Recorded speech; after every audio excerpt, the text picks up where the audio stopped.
grab the thing and hit me around the nose with it. Right? Hello, welcome along to Bangkok Chitchat with, of course, Andrew and myself, Andy. And it seems ages since we've had a sit down. Yeah, it's been a couple of weeks. We do something every single week, so yeah. Well, you've done something a bit special because you went up a hill or something. Just a wee one, yeah. No, I didn't actually go up. Oh, didn't? Well, don't give too much away. He went to Tibet, okay, and we're going to do a special on it. Yes, just to do well, what is that? Is it Tibet. It's difficult to do, actually, to get the timing going. Well, you feel a bit like an old-fashioned football supporter. Well, that's what I said with Darren. Do you remember? No one said they could remember that. Yeah, we both looked at you and thought... Yeah, well, that's what I thought. So this is a prayer wheel. Yeah. Oh, no. I told you not to say anything. All right, well, it's a prayer wheel. So I'll tell you more about it later, because we're going to do, as you were saying, we're going to do a little bit of a special on Tibet. Basically, what experience we had and how we went about it, because I think it's... Okay, we'll go into that part as well later as well. Yeah.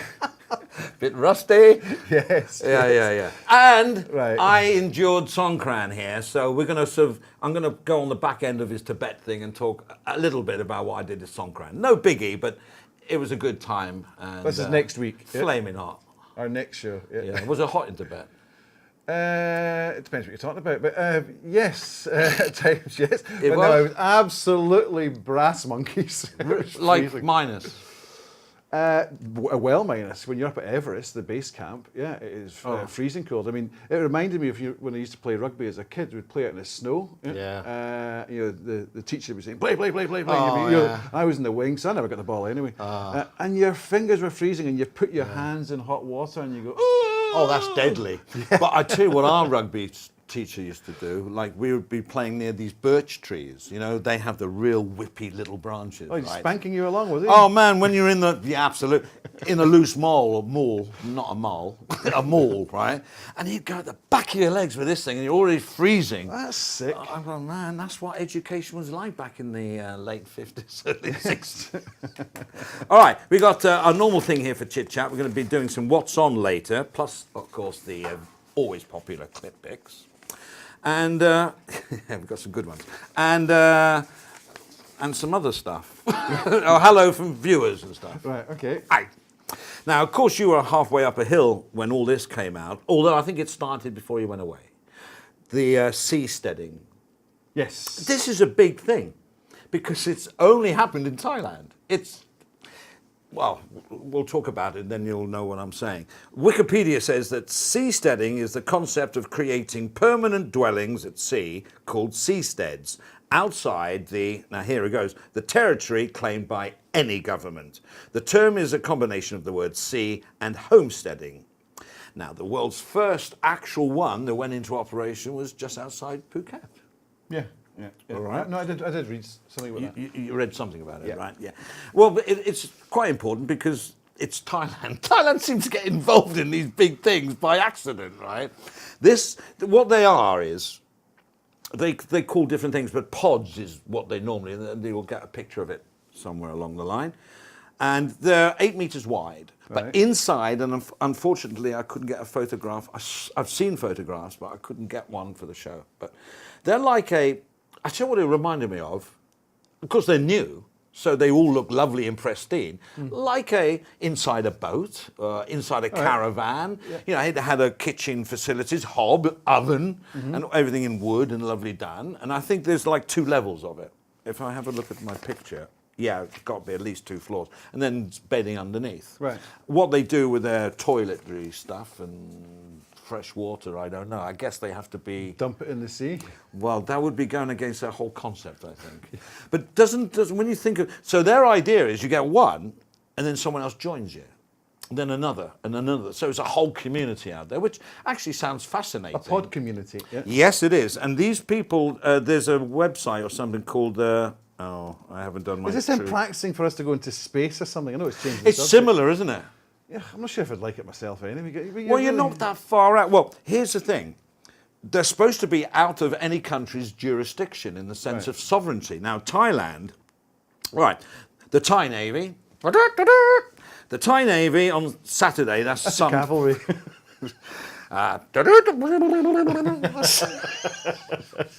So, this is some Saturday back in the past, because when I wrote this, boarded the floating cabin, and now the guy's name's US citizen and his Thai girlfriend. Now, I'll get his name. I should have highlighted his name. Have you got his name there?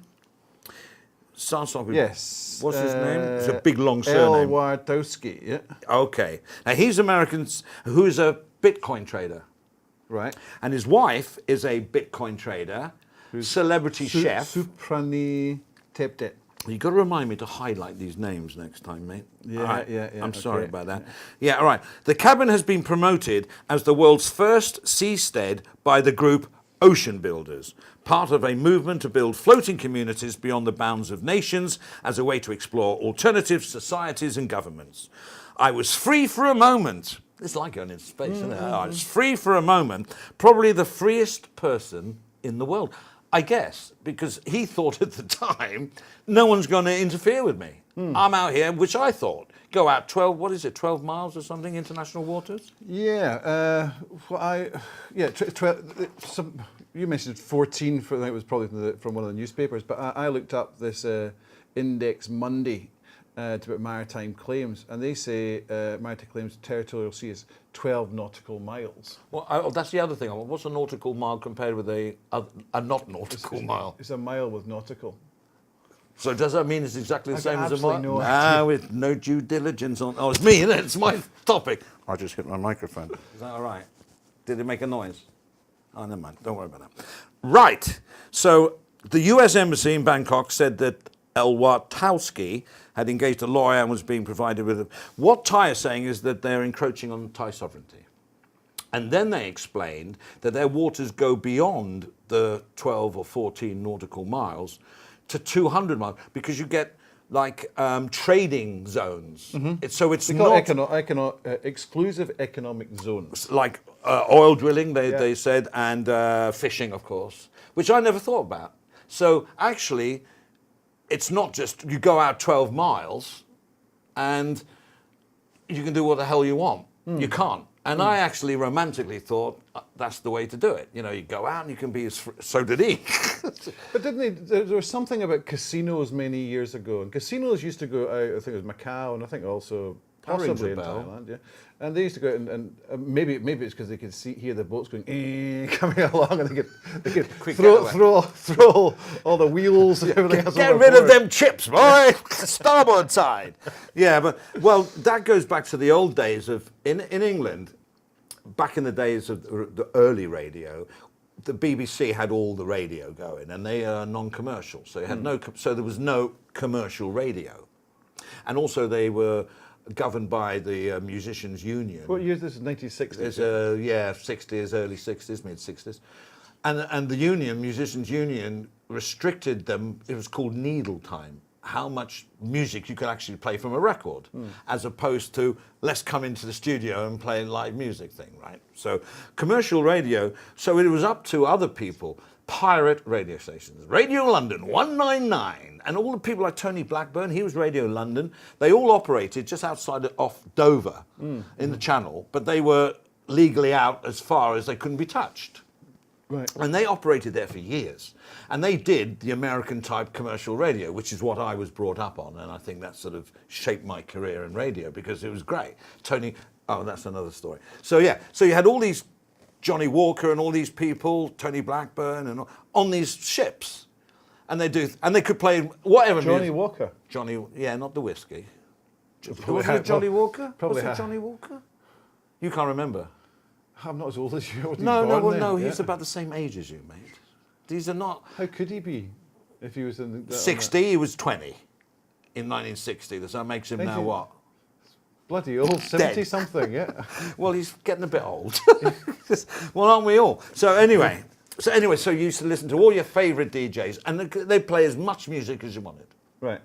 So then the government started to come down on them because I think, they were jealous. BBC, why are they doing that? So in the end, the pirate stations used to, that's a great name as well, I listened to pirate radio, right? And you're there and tuning into something like FM band 199 or whatever it was, or 109 was Caroline. if anybody knows those frequencies, just, you're as old as I am. And you just listen to all, and the way it was presented, it was all nice. It was like you do today, right? But back then in England, there wasn't any station. It was BBC, and they were doing the light program and the third program and whatever programs. So then the government, because BBC's government, said to the radio stations, "Look, you're going to stop. This is against the law." But they said, no, it's not against the law. And, there was harassment for 2 years. Yeah, there was a movie about it. Yeah. Yep. And at the end of the day, all the pirate radio station says, write into the government on our behalf saying you're I did. And I must have only been about 2. No, I was about 8 or 9, I think, at that time. So that was, early 60s. You're right, yeah. But in the end, they used to take people out there to visit the ship. So what did you say? Were you trying to be funny? Trying to be, but it wasn't. Okay, so better move on, right? So... I'm snorting now. So in the end, they were closed down. But their thing was they're outside international waters. And of course, then the BBC invented Radio 1. And Tony Blackburn from Radio London, his first words were, "Welcome to the wonderful world of Radio 1." And the first song he played was The Move. Playing Sinners in the Rain. Or something like that. Yeah, something like anyway, that. Okay. so this international waters thing is a very grey area, literally, because there's shipping things, and the police have said, or the Navy, or Thailand has said that they're worried about, and the other thing they're worried about was people escaping duty-free things. No, but they were in the right, because I did this look up this on the internet, and I saw this Index Monday about maritime claims, and the definition relevant to this for the exclusive economic zone, as we mentioned, is you're talking about rigs, etc., shipping lanes, blah blah blah. Is oil, or something to do with oil. So jurisdiction they have the jurisdiction with regard to the establishment and use of artificial islands, installations, and structures. So. That's what I read in the legal document. Yeah. So they're almost prepared for something like this happening to stop it. So my question is, hey, listen, I understand the guy's pushing the wallet, pushing the whatever it is, like he has quite evidently through cryptocurrencies. Yeah. This has been a change, so he's challenging the establishment, which is great. Things that we all need in the world, fundamental, and are part of the everyday society, right? And say, why don't we do something alternative? But correct me if I'm wrong. But from what I read, and it was one source, basically Thailand's totally in its right. And why he didn't know this, I agree, and didn't do the research on it, and look at what's happened to Capital Radio, because it's international maritime laws. Yeah, which I didn't know. I was the and why shouldn't I be? I wasn't trying to get involved. Oh, you're 12 miles out, you can do whatever you want. Yeah. It seems very little, actually. Well, but also I think it was, because our channel is only 22 miles between England and France. So 12 miles is like halfway between France and... so they're in the middle. But the reason they had to stop was because... They're being French territorial waters. Well, the reason they had to stop was because of the law. Yeah, if they had if it was a misnomer within the law, and everyone you pay lawyers to find loopholes and ways to get around it, they couldn't have done anything. But obviously they did something otherwise be a world outcry. Well, I mean, I think these people are sort of fairly forward-thinking, because the biggest group is the Seasteading Institute. And I did look at this, and it's a big thing. A lot of people are joining it. And it was originally backed by PayPal co-founder. It doesn't say here his name. Peter Thiel. Mm-hmm. So it's all, PayPal, electronic currency, transfers, and you know what I mean? So these are like forward-thinking people, but they got done because they have somehow offended the Thai sovereignty.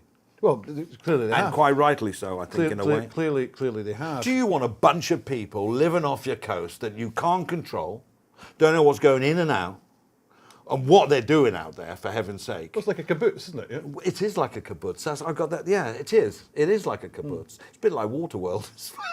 Look how that turned out. Yeah. So he had web feet. I can understand why. But I mean, you look at what you're saying, death penalty, and things like that. What they've done is to challenge the legal system, broken the law. They have to. Well, they've said, Thailand has to follow the laws that are. I mean, one of their many statements was, "We are just beyond 12." Oh, it's 12 here it says now on a later statement. So you were right.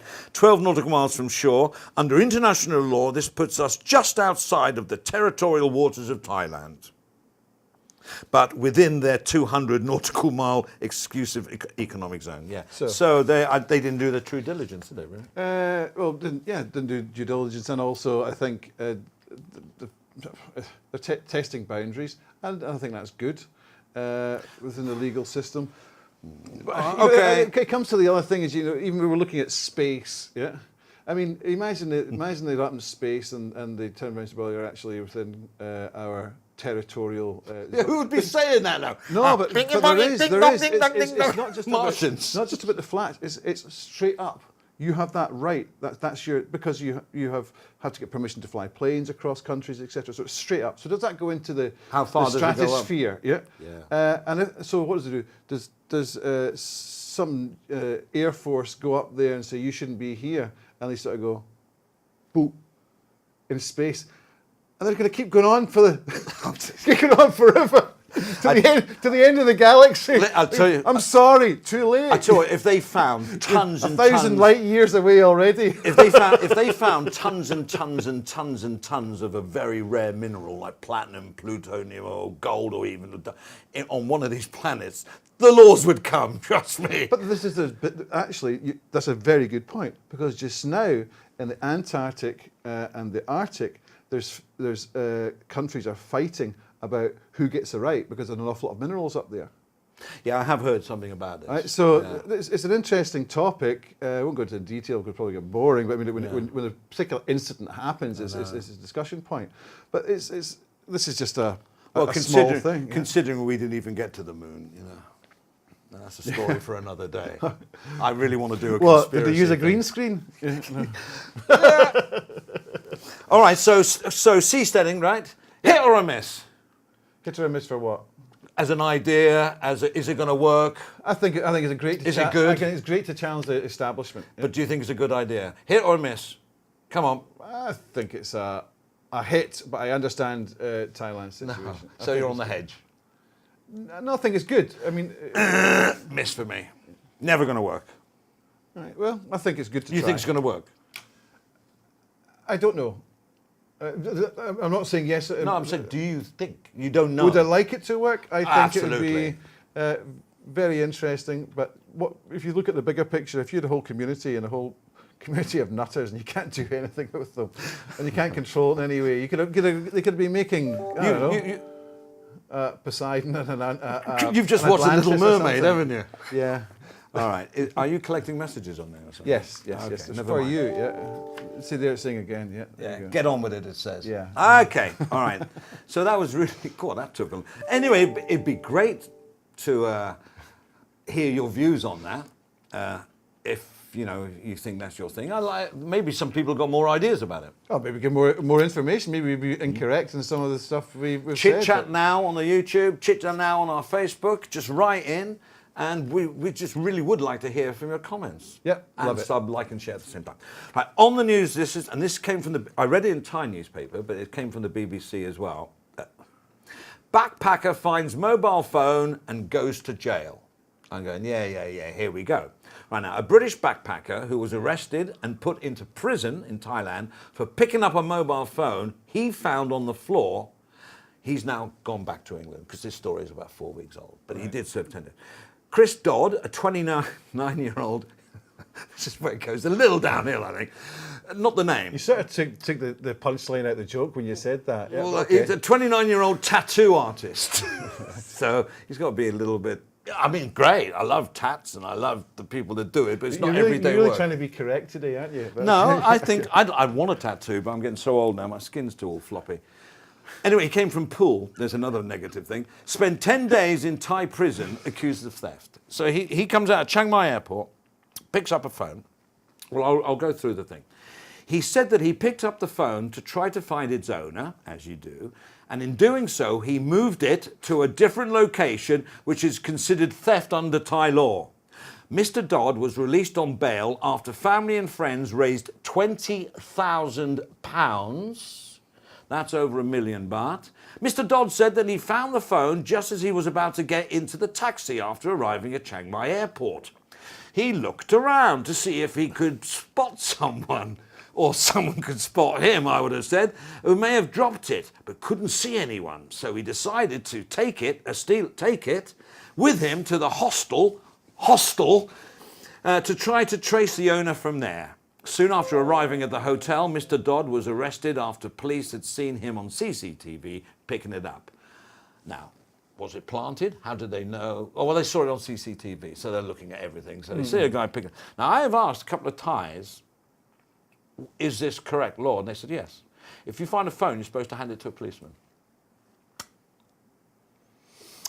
Now, he said, I was this is all over a phone.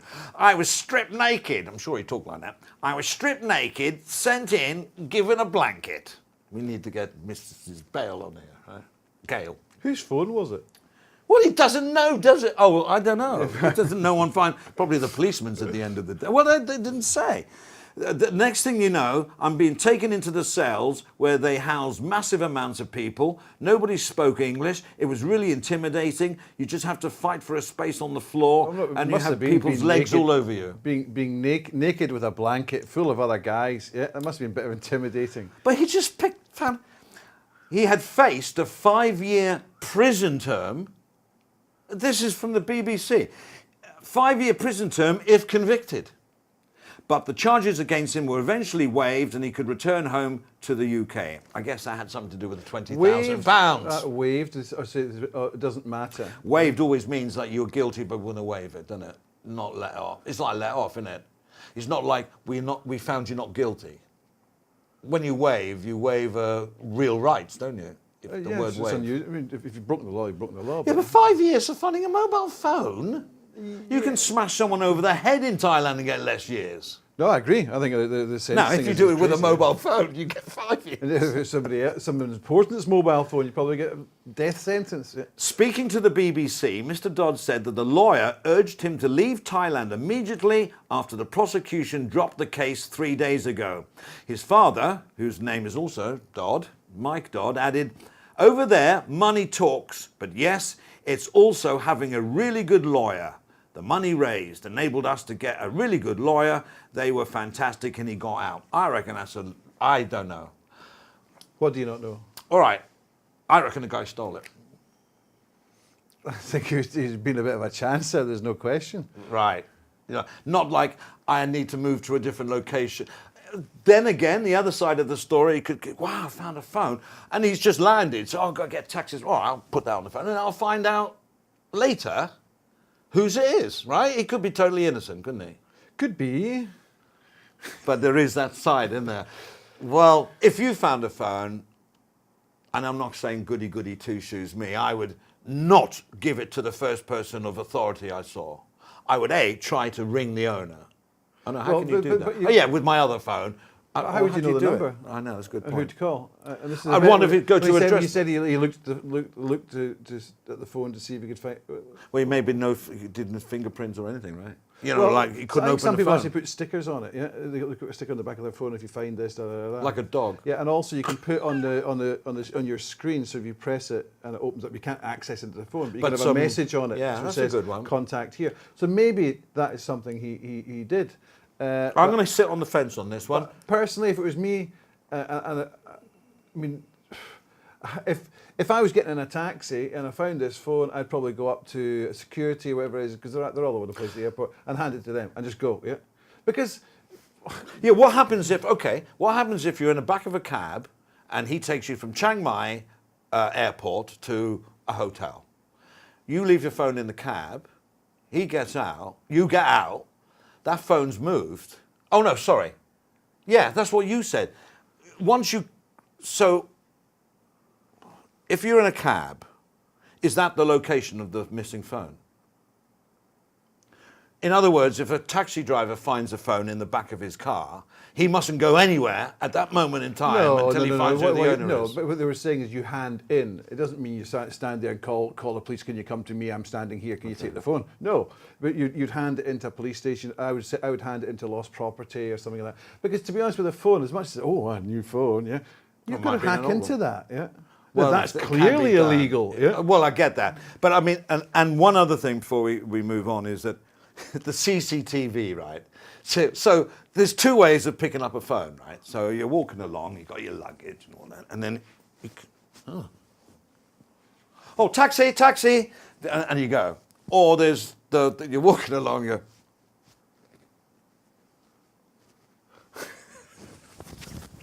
and then you get into a car. See what I mean? It's two ways to pick up a phone. And maybe, give the police their due, maybe that's what they saw. And it's been, but 5 years imprisonment for picking up a phone, BBC. I mean, at the end of the day, if he doesn't hand it in, it's called theft. Yeah. So whatever that, But it's a entails. mobile phone. So what? 5 years. No, You could steal that on that basis. 5 weeks in prison for stealing a bank. bank. Journalism, they'll say you could be jailed up to 5 years. So it's not saying you're going to get 5 years. I think. Okay, my other question is the £20,000. Do you think that went for a lawyer or to the police? Give him to the lawyer, and the lawyer can do his magic. Yeah, yeah, he takes off his But I don't know. I mean, I must admit, strange story. 20,000 of a million to a lawyer to go and to represent you like that. I mean, geez, well, this comes back to the other discussion we had about hospital bills. Well, we're going to do the hospital bills. I mean, that's a lot of money to be represented. But good stuff, interesting. Oh, very interesting, yeah. Yeah, and whoever you are, Chris Dodd, listen, if you're watching, which you probably won't be, but if you are, you know, you can see what side we're talking about and write to us and we'll get you on the telephone and you can explain it all. Okay. Yeah. Right. We've got some ClipPix coming up, but we're going to take a short break and we're back in a moment on Bangkok Chit Chat. Okay.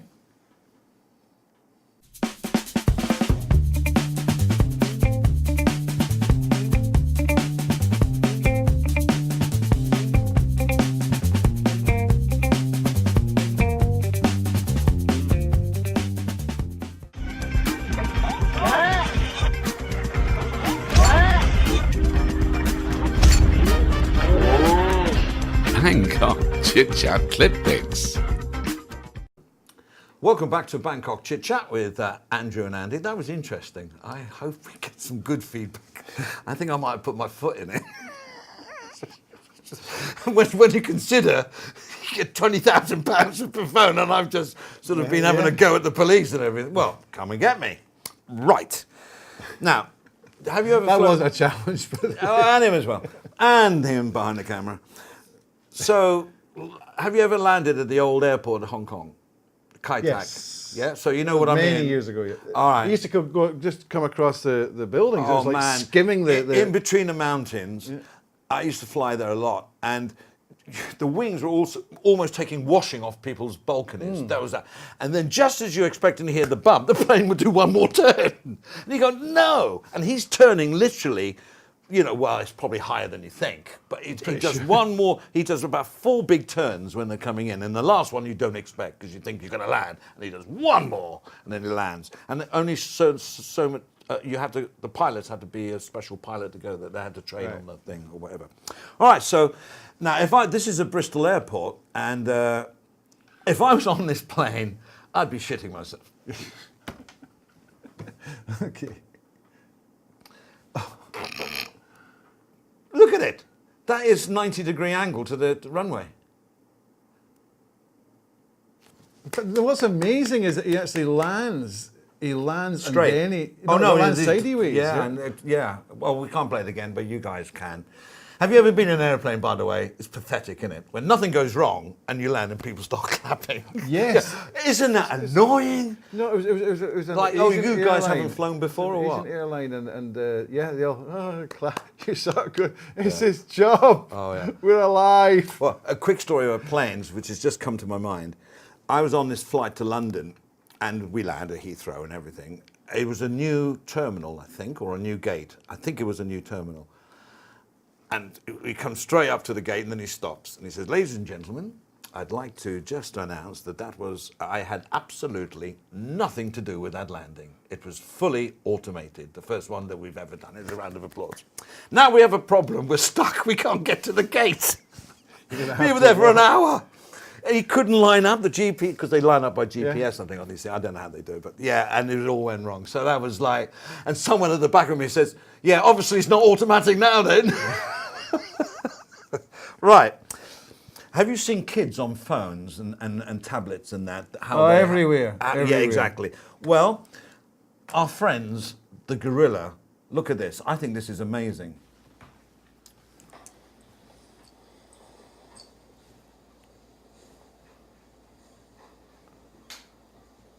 Look, it's as if he's reading it. That was why I'm amazed. And he's scrolling. Yeah, amazed how they're using this, selecting the pictures and he selected the picture. He or she can't actually see. Not that I'm trying to look at that part. I think it's a he, dude. He knows how to use a mobile phone better than my mum. He likes the snake bit. Look, now he's scrolling again, and he'll pick a picture. Yeah. Oh, that's him. When I was watching that, I just thought he's going to find something, and there's a bit of porno on there, something on his phone or something, and you're going to see the monkey go, ape porno. Oh, look at him! And this is not a reaction. He knows exactly what he's doing. Yeah. He doesn't take a picture of somebody afterwards, does he? Smile. Look. Obviously, yeah, he swipes. It is really. I've never seen anything like that. I thought that was really good. Third one, well, we're sort of scraping the barrel on this one, but it just reminds me of somebody that has a bottle opener in their flip-flop, which is really, as the Thais go, naggly it, because you've got to take the shoe off. You don't know where the shoe's been. And he does it with the belly button. It's a screw top, though, right? Yeah.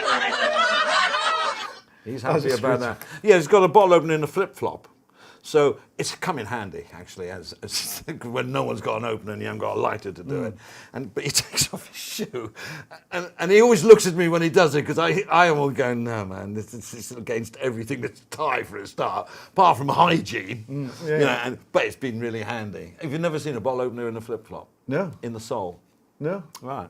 So there we go. It's first for everything. Right, our last one is, when you go to a bistro or something like that, you always like to look up the soup of the day. And when in Scotland, it's even more important. Yeah, of course. So, this is the whiskey. Well, have you got a picture of it? It will come up on the screen. Oh, right. I was waiting for you to click. Technology. Oh, okay. Soup of the day. Soup of the day. Yeah. Whiskey. All right. That only could have come from one place. That's it for ClipPix. We ain't got that much. We've got a Not What's On. Have you read it, the script? Yes. Yeah, so you've seen the Not What's On, and we've got okay. a What's On as well. So that's all coming up in a second. Keep it here on Bangkok Chitchat.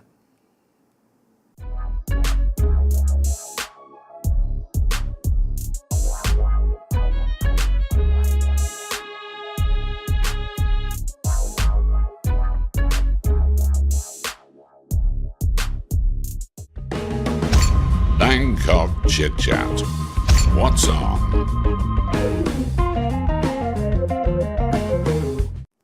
I can't, that monkey thing. It operates the phone better than I do. When I've had a few. Right, what's on? Now, I mentioned this to you before, EDM, right? Electronic dance music. And I'm obviously not 25 years old anymore. And I sometimes get, not embarrassed, but a bit conscious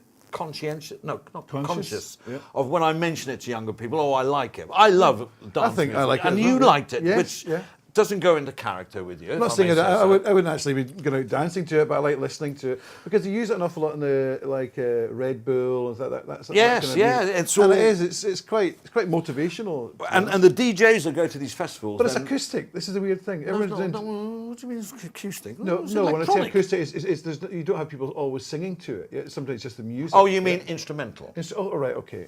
Instrumental. Yeah. Yeah, bagpipes are instrumental. And people sing along. What's the difference between acoustic and instrumental? Acoustic is non-electrical. Oh, right, okay. Like Eric Clapton unplugged. That means they haven't plugged his guitar in. Right, okay, sorry. Layla. No? All right, so 3-day music festival.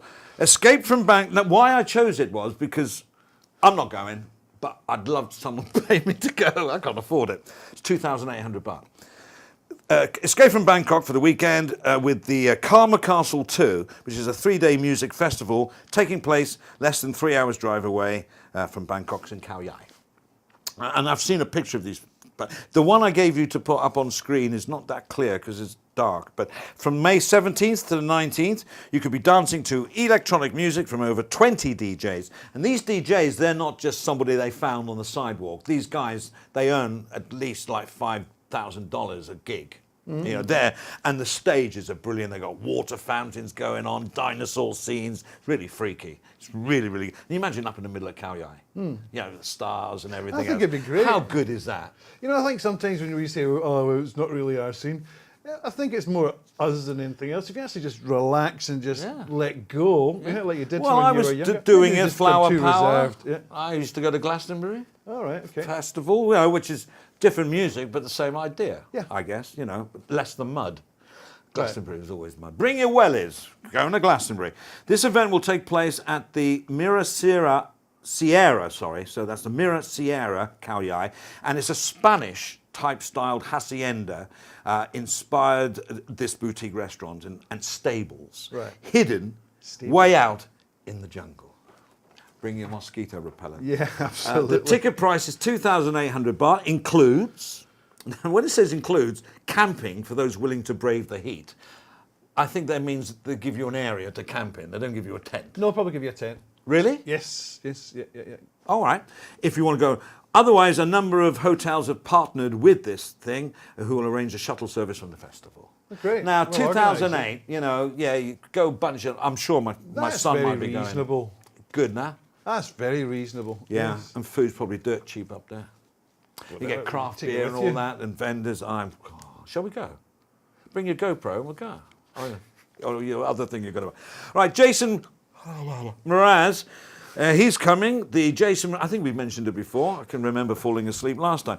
Jason Mraz Good Vibes Tour, and it's going to cost you 4,000, 3,000, 5, 4, 3 or 2,000 baht.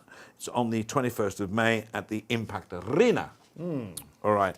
And I'm not going to do that one that isn't the news because we're running out of time. I'll do it another time. It's the one where they're going to give you 1,500 baht to go up country to a second class resort. We'll do that another time. And then at the last time, but they pulled it anyway because they suddenly worked out it wasn't worthwhile. Yeah, but there's more 10 to it billion than that. baht. But Is there? Yes, there is more to it. Oh, okay, cool. This one was sent in by a viewer, and his name is Boaz Zippor.